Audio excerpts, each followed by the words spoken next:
Welcome to the channel, and thanks for being here. Today we're exploring the life of Ozzy Osbourne, the unforgettable voice of Black Sabbath band and a solo artist who left a permanent mark on rock music. Let's take a closer look at the life of a true legend who truly changed the sound of rock. Ozzy Osbourne was an English singer, songwriter, actor, and TV personality whose career spanned more than 60 years. He gave his final performance on July 5, 2025, in Birmingham, and passed away on July 22, 2025, at the age of 76. Osbourne shot to fame in the early 1970s as the lead singer of Black Sabbath, the band that gave heavy metal its dark, powerful edge. With albums like Paranoid, Master of Reality, and Volume 4, they defined a genre and delivered timeless tracks like Iron Man and War Pigs. He was fired from the band in 1979 due to substance abuse, but instead of fading from the spotlight, Osbourne launched a powerful solo career. His debut album, Blizzard of Oz, delivered classics like Crazy Train and Mr. Crowley and became a cornerstone of metal. Over the next 20 years, he followed it up with hit albums like Diary of a Madman, No More Tears, and Osmosis. In the 2000s, Ozzy reached a whole new audience with the Osbournes on MTV and kept metal alive with his touring festival, Ozzfest. Even while facing serious health challenges, including Parkinson's, he continued making music and performing well into his 70s. Here's a closer look at Ozzy Osbourne's early years and where it all began. John Michael Osbourne was born on December 3, 1948, in Birmingham, England. He has 3 older sisters and 2 younger brothers. He has been known by the nickname Ozzy since he was in primary school. He credits the Beatles and their 1963 song, She Loves You, with inspiring him to pursue a career as a musician. Ozzy left school at age 15 and worked a variety of jobs, from construction site laborer and trainee plumber, to apprentice toolmaker and car factory horn tuner, and even worked in a slaughterhouse. Through it all, music remained his constant, quietly shaping the future that lay ahead. Now let's get to know how Ozzy's career took off and turned him into a rock legend. Ozzy Osbourne's music career began in 1967 when he joined bassist Geezer Butler in a short-lived band called Rare Breed. After that group dissolved, the two joined forces with guitarist Tony Iommi and drummer Bill Ward to form a new project, originally called Polka Tulk Blues. In 1969, they rebranded as Black Sabbath, inspired by the 1963 horror film, and pioneered a darker, heavier sound that helped shape the genre of heavy metal.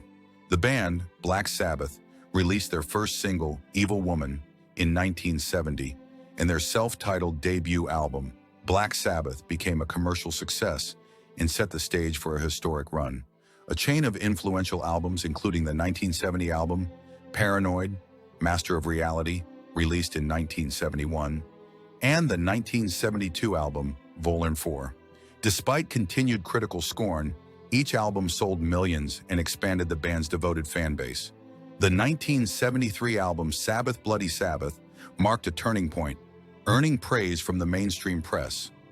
It was followed by other hit albums like Sabotage, Technical Ecstasy, and the 1978 hit Never Say Die. Osbourne's tenure with Black Sabbath ended in April 1979, when he was fired due to substance abuse and erratic behavior. Although the split was bitter, his work with Black Sabbath laid the foundation for the heavy metal movement and earned him and the band a place in the Rock and Roll Hall of Fame. Nevertheless, the Black Sabbath band reunited for short performances in 1985 and 1992. Again in 1997, they officially got back together and released the live album Reunion, followed by a tour. Another major reunion happened in 2011, though Ward eventually dropped out. With Rage Against the Machine's Brad Wilk on drums, they released 13 in 2013, which topped charts in both the US and UK.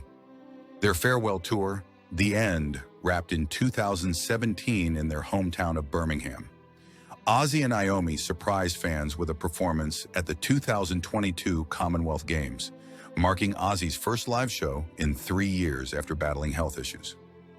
On July 5, 2025, Ozzy performed for the last time in Back to the Beginning at Villa Park in Birmingham. Joined by the original Sabbath members, he sang seated due to Parkinson's disease. The emotional concert drew over 40,000 in-person fans and nearly 6 million online viewers, and he donated the proceeds to Parkinson's and children's health charities. So how did Ozzy find his way after parting ways with Black Sabbath? After his ousting from Black Sabbath, Osbourne quickly re-emerged as a solo force. With support from manager Don Arden and a new deal with Jet Records, he formed the band Blizzard of Ozz in late 1979.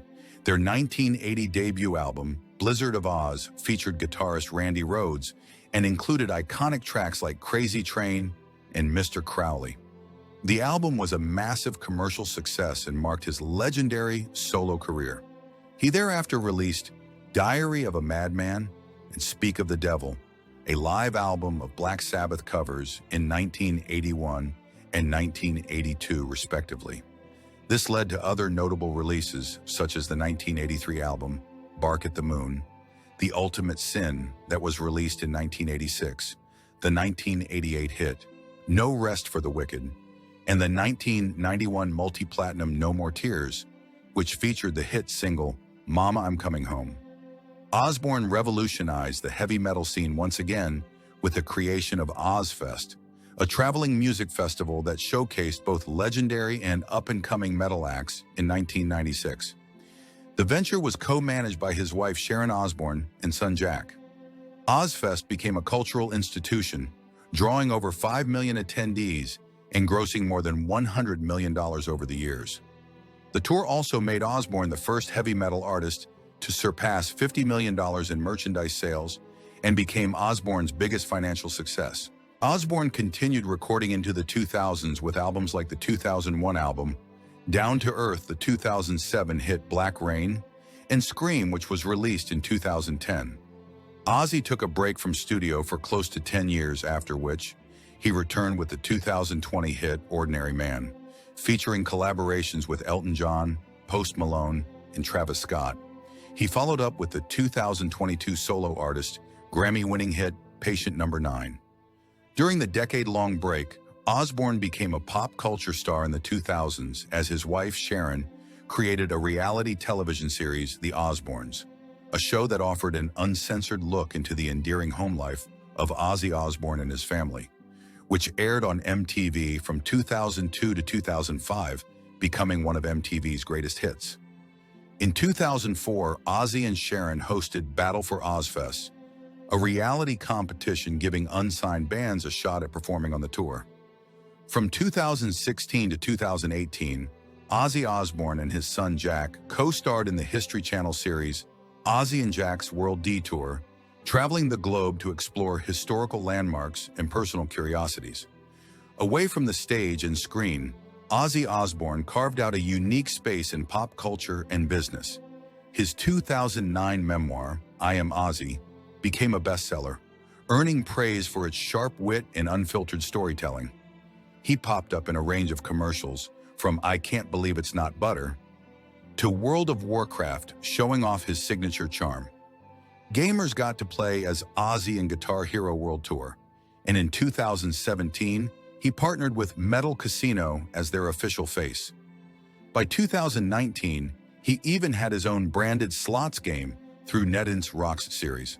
Here's a brief look at the more personal side of Ozzy Osbourne. Ozzy Osbourne met his first wife, Thelma Riley, in 1971. They had 2 children, Jessica and Lewis, and Ozzy adopted Thelma's son, Elliot, from a previous relationship. However, the marriage struggled under the weight of his substance abuse and busy career, and they divorced in the early 1980s. After being fired from Black Sabbath in 1979, Ozzy Osbourne began working closely with his new manager, Sharon Arden, daughter of music executive Don Arden. Their partnership soon became romantic, and they married in 1982. The couple had 3 children, Amy, Kelly, and Jack. While Amy kept a low profile, Kelly and Jack rose to fame during the family's reality TV success in the early 2000s. At the time of his death, Ozzy Osbourne's net worth was estimated at $220 million. Let's take a look at what led to Ozzy Osbourne's passing and how his loved ones laid him to rest. Ozzy Osbourne dealt with several health issues throughout his life. He was dyslexic and believed he may have had ADH. He experienced tremors for years, which he initially blamed on past drug use. In 2003, he was diagnosed with a genetic form of Parkinson's disease and began daily treatment to manage symptoms. He later revealed he also had emphysema. By 2025, his condition had worsened, leaving him unable to walk. Ozzy passed away peacefully at his home in Buckinghamshire on the morning of July 22, 2025, at the age of 76, surrounded by family. A private funeral was held on July 31st, with close relatives and a few friends and musicians in attendance. Honoring his wishes, he was laid to rest near a lake on the grounds of his beloved home, Welder's House. May the legend rest in peace. Thanks for watching. We hope you enjoyed learning more about Ozzy Osbourne's life and legacy. If you did, please give the video a like, share it with other fans, and let us know your thoughts in the comments. And if you haven't subscribed yet, this is a great time to do it so you don't miss future videos. See you next time.